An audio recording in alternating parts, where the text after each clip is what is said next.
investigator and get access to the case number, which is the incident report number, and ask for copies of the incident report written by him and any statements that were given by any witness to this case to determine what information was presented in those statements. And if it shows that a crime was being committed by the persons to which Anthony defended himself, we're using that information to ask that this case be dismissed based upon false information being presented to the grand jury by the district attorney's office. Mm. And that's where we have to start, man, from the beginning.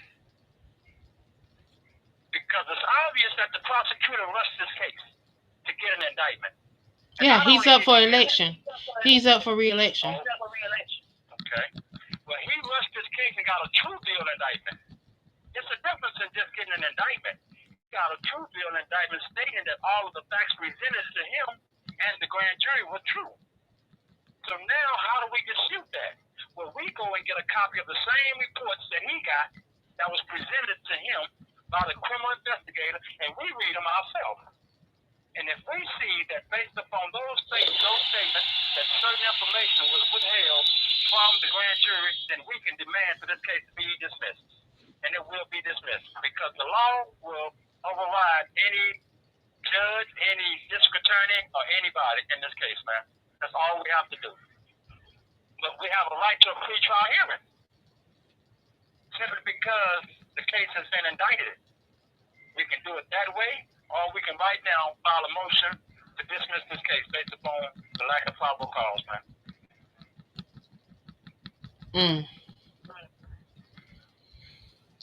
I was trying to get Shanette up. I don't know what happened.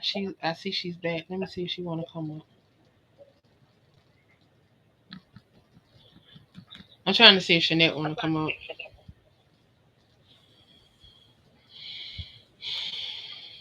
I don't know if she I don't know if she can come up or not. I sent her an invite.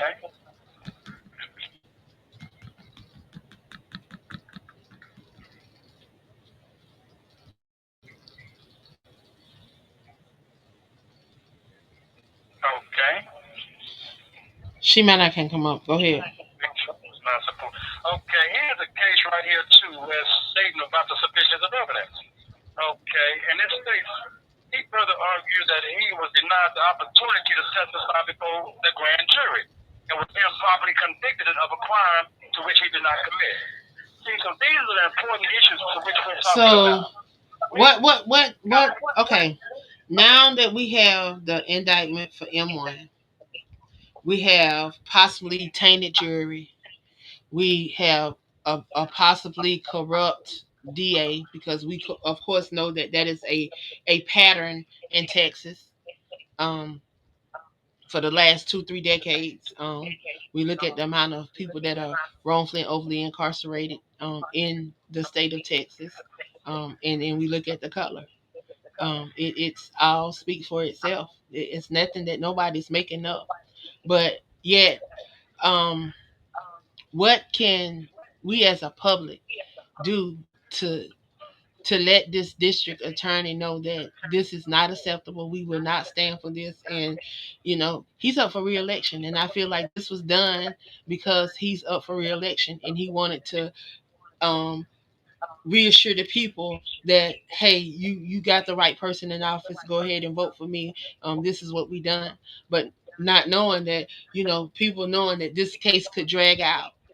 And of course, then what happens now? He rushed to got this, what's the name?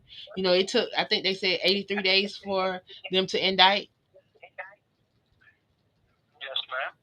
Okay, so here's what the issue is with that part right there.